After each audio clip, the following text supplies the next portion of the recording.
जय हिंद दोस्तों, सभी को गुड मॉर्निंग। और ये मॉर्निंग का वक्त है और मॉर्निंग में आप लोग को एक छोटा सा न्यूज देने जा रहा हूँ। यहाँ पे चंपई सोरेन अब तो रहे नहीं मुख्यमंत्री, ये हो गए पूर्व मुख्यमंत्री। वर्तमान में है हेमंत सोरेन, जो वो शहजादे जिनको कुर्सी का ललक इतना था कि वो जेल से आने के बाद जैसे ही आए वैसे ही मतलब आनन फानन में विधायक दल का हुआ बैठक, और गठबंधन का बैठक होने के साथ ही चंपई सोरेन को बोला गया कि आप जल्दी से जा कर के इस्तीफा सौंपो। अब सौंपने के बाद आनन फानन में फिर वो मुख्यमंत्री का शपथ भी ले लिए। ऐसा कौन करता है भाई? 2 महीना है बचा हुआ, 40 दिन सिर्फ बचा हुआ है। 40 दिन के लिए चंपई सोरेन को हटवा दिया। ये ना अपना जो एक गार्जियन के स्वरूप है। चंपई सोरेन जो है आज का लीडर नहीं है, वो शिबू सोरेन के साथ का लीडर है। उस वक्त से वो झारखंड के लड़ते आ रहा है, लेकिन एक दुखद ये बात है कि उनको एक अच्छा प्लेटफॉर्म कभी मिला नहीं। विधायक रहे, मंत्री रहे, लेकिन इनको कभी कुछ अपने से डिसीजन लेने का मौका नहीं मिला।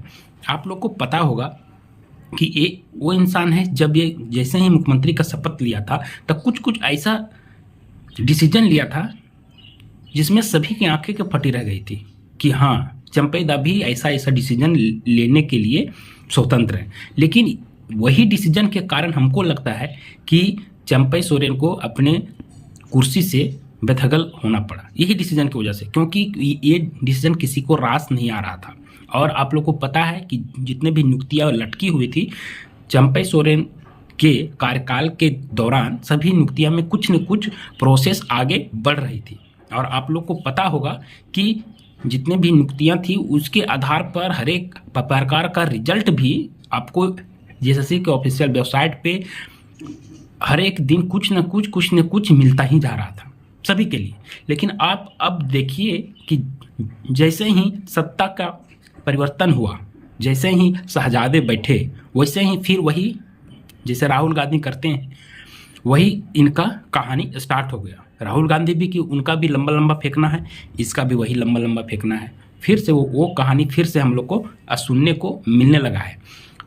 पेपर कटिंग आपको फर्स्ट स्क्रीन में देखिए, इनका पेपर कटिंग ये है चंपई सोरेन दा का। जब ये मुख्यमंत्री के पद से हटने के बाद वो अपना इलाका में पहली बार गए तो वहाँ प्रेस कॉन्फ्रेंस के द्वारा, प्रेस रिपोर्टर के द्वारा पूछने पर ये साफ अपना कार्यकाल का विवरण दिए। और उन्होंने कहा कि मुझे खेद है कि मैंने नियुक्ति पत्र अपने स्टूडेंट को, विद्यार्थियों को नहीं दे पाया। जो नौकरी करने के लिए ललायित हैं उनको वो अपने कार्यकाल में पूरा नहीं कर पाए, उनके लिए उनको खेद है। सोच लीजिए। और इन्होंने ये भी कहा कि हमको सत्ता का लालच नहीं है। इसका मतलब ये हुआ कि ये मुख्यमंत्री बना रहना चाहते थे, लेकिन इनको सत्ता के लालच के आधार पर, जो लालची है, उन्होंने इसको बेदखल कर दिया। और है कि ये जब से आए थे तब से सारा प्रोसेस जितना वो कहता था ना, हेमंत सोरेन बोलते थे कि सारा पाइपलाइन में है, लेकिन कभी पाइपलाइन से बाहर नहीं निकला। लेकिन इनके कार्यकाल में सभी पाइपलाइन से धीरे धीरे किसी तरह भी बाहर निकलने की बातें हो रही थी, और कर भी रहा था और हो भी रहा था। सभी प्रोसेस था वो चल रहा था। मतलब चंपई सोरेन के शासनकाल में सभी काम सुचारू रूप से कहा जाए तो बढ़ रहा था आगे, ठीक है। और उन्होंने साफ जिक्र किया कि युवाओं के बारे में ही वो ज़्यादा सोचते थे, नौकरी कैसे दे ये बारे में ज़्यादा सोचते थे। और यहाँ तक कि जब वो अपना त्याग पत्र देने के बाद मीडिया के सामने भी आए तो वो एक ही बात का कह रहे हैं अभी भी कि ज़्यादा से ज़्यादा लोगों को नौकरी देना है। लेकिन एक वो बंदा है शहजादे साहब, जो जेल से छूटने के बाद तक दम उनको कुर्सी चाहिए, इधर बैठने का, साइड में बैठने का नहीं, जब भी चाहिए तब कुर्सी चाहिए, साइड में बैठने का नहीं। उनका देखिएगा तो एक स्टेटमेंट आया है, उनका भी पेपर में देख लीजिए। ये उनका स्टेटमेंट ये है कि युवा स्टार्टअप तो करे, मतलब अभी भी 5 साल बीतने चला है इन मूर्खों के कार्यकाल को, 5 साल बीतने चला है, अभी तक स्टार्ट नहीं हुआ है। अभी भी युवा स्टार्ट ही करें, यानी कि आपको 5 साल और चाहिए। इस स्टेटमेंट के आधार पर आपको 5 साल और चाहिए, जिसके आधार पर युवा है अब स्टार्ट करेगा। 2 महीना का आपका कार्यकाल खत्म हो रहा है, उसके बाद आप बोलेगा कि हमने युवा को स्टार्ट करने के लिए बोला, युवा स्टार्ट करें। शर्म आना चाहिए, ऐसे ऐसे स्टेटमेंट देने के पहले शर्म आना चाहिए। और कहा है, और इसमें लिखा हुआ है कि झारखंड का परिवेश ऐसा है, यहाँ का स्थिति ऐसा है कि सभी को नौकरी में इन्वॉल्व करना बहुत मुश्किल है। आपने से युवा को कुछ कुछ रोजगार सृजन करना चाहिए। अब हमको ये बताइए कि झारखंड में कमी क्या चीज़ का है?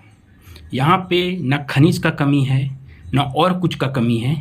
यहाँ का जनता जो बाहर जा काम करता है वो यहीं काम कर सकता है, उद्योग यहीं पे है। सभी प्रकार का जो एक धनी राज्य होता है वो झारखंड है। भारत का सबसे धनी राज्य झारखंड है, और यहाँ का जनसंख्या इतना भी नहीं है कि आपको ये राज्य से आप यहाँ पे संभल नहीं सकता है। बिहार उतना बड़ा राज्य है जहाँ कुछ नहीं है, जिसको कहा जाता है कुछ नहीं है, सिर्फ गंगा नदी के अलावा वहाँ कुछ नहीं है। लेकिन वो उनके मजदूर बाहर जाते हैं तो उनकी जनसंख्या भी ज़्यादा है। 12 करोड़ वहाँ जनसंख्या है, यहाँ मात्र है 3 से 3.25 करोड़।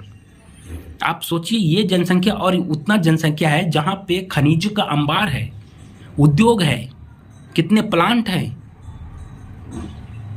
सोचिए, ये सोचने वाली बात है। झारखंड के लोग हैं ना जो कहते रहते हैं, इससे आप बात पे ध्यान मत दीजिए और झंडा धोने का काम मत कीजिए, बहुत हो गया।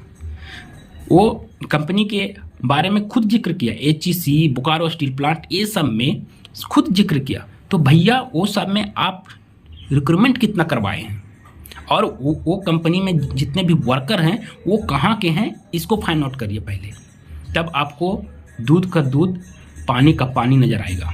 आप सोच रहे हैं ना कि झारखंडियों का बेवकूफ़ बनाने का आपका एक जरिया बन चुका है, और ये जुमला फिर से फेंकने वाला है, और अपने आप को कहता है युवा मुख्यमंत्री। इस युवा मुख्यमंत्री के झांसे में अब मत आइएगा, हम यही बोलेंगे, कभी मत आइएगा, क्योंकि ये जितना ठगा है ना, ये किसी का सगा ही नहीं है, तो हम लोग का कैसे सगा हो सकता है? जो इसके पार्टी का सबसे वरिष्ठ नेता जो CM पद पर बैठा हुआ था, 2 महीना का बात है, उसको हटवा सकता है, तो हम लोग के बारे में कभी सोचेगा? कभी नहीं सोचेगा। इसको सिर्फ भूखा है ये पद का, और इसको जब वहाँ जाता है, बनता है CM, तो उसको मिलता है प्रोटोकॉल का भूखा हुआ आदमी है। 2 गाड़ी आगे, 4 गाड़ी पीछे, फोर्स, ये वो, इसका भूखा है। ये लोगों के तकलीफ को, जनता के क्या तकलीफ है, इसको कोई मतलब नहीं। अभी जाके देखिए PGT के छात्र जो है धरना प्रदर्शन पर बैठे हुए, बेचारे बैठे हुए हैं, उसके बारे में ये कभी कुछ नहीं बोलेगा। अभी भी कह रहा है कि युवा स्टार्ट तो करे, युवा स्टार्ट तो करे। अरे स्टार्ट तो कर दिया धरना प्रदर्शन, उसके बारे में तो कुछ सोचो। और क्या स्टार्ट करेगा? ये है इसका जो स्क्रीन पर देख रहे हैं। उसके बाद हम उस राज्य का बात करते हैं जहाँ कुछ नहीं है। अभी भी मुख्यमंत्री नीतीश कुमार हैं, देखिए इनका भी एक स्टेटमेंट आया है, पेपर कटिंग है। ये कह रहे हैं कि इतना लाख नौकरियों को हम देंगे। बताइए, 2 महीना के अंदर, 2 महीना के अंदर ये इतना लाख, मतलब समझिए 2 महीना नहीं तो ये साल के अंदर इतना लाख नौकरी देंगे। सोचिए वहाँ पे कोई क्षेत्र नहीं है, सिर्फ सिविलियन क्षेत्र के अलावा वहाँ कोई वैसा क्षेत्र नहीं है कि जहाँ पे ये उद्योग में लगा दे, फैक्ट्री में लगाए या खदान में लगाए, ऐसा वहाँ कोई क्षेत्र नहीं है। फिर भी ये इतना नौकरी देने के लिए बाध्य है, समर्पित है। और यहाँ तक कि इन्होंने और नौकरी टीचर में कितना दे चुके हैं, अभी कितना नौकरी दे चुके हैं, और अभी भी ये देने के लिए तैयार है। तो फर्क आप समझ लीजिए कि कौन सत्ता का भूखा आदमी है। इन्होंने तो अपने फादर का एक क्रम को है ना अपने आप में डुबा दिया है, शर्मिंदा महसूस करवा दिया। अगर यदि अभी शिबू सोरेन रहते ना मुख्यमंत्री और उनका चलता, तो झारखंड का कुछ और लेवल रहता। लेकिन जब से इसके हाथ में आया ना बागडोर, तब से ये झारखंड को डुबाने के अलावा कुछ नहीं किया है। और मैं एक बात डायरेक्ट बोल देता हूँ कि ये आर्टशिप ले रहा है आदिवासी होकर, बाकी कुछ नहीं। सिर्फ ये है ना कि आदिवासी हैं, हम आदिवासी हैं, आदिवासियों को ये किया जा रहा है, आदिवासियों को वो किया जा रहा है, आदिवासियों अगर, तो आप ऐसा कभी सोच नहीं रखते कि वो आया है उसको 2 महीना पहले ही हटा दो। खुद हट जाते भाई, वो जो इलेक्शन होता है उसमें खुद हट जाते, लेकिन आप वैसा नहीं सोचे। इसलिए दोस्तों इस राजनीतिक के कड़ी में फंसिएगा नहीं। अपना वोट है, सोच समझ के दीजिएगा, क्योंकि वोट और नोट दोनों बहुत ही सोच समझ के आदमी को खर्च करना चाहिए। वोट अगर यदि अपने आज खर्च कर दिया किसी और को गलत जगह पे, तो 5 साल तक आपको भुगतना है। नोट अगर यदि आप गलत जगह पे खर्च कर दिया तो आपको भी उसको लिए भी भुगतना पड़ता है। इसलिए वोट और नोट दोनों है ना, बहुत सोच समझ के खर्च करना चाहिए आदमी को। बहरहाल आज के लिए इतना ही। जय हिंद।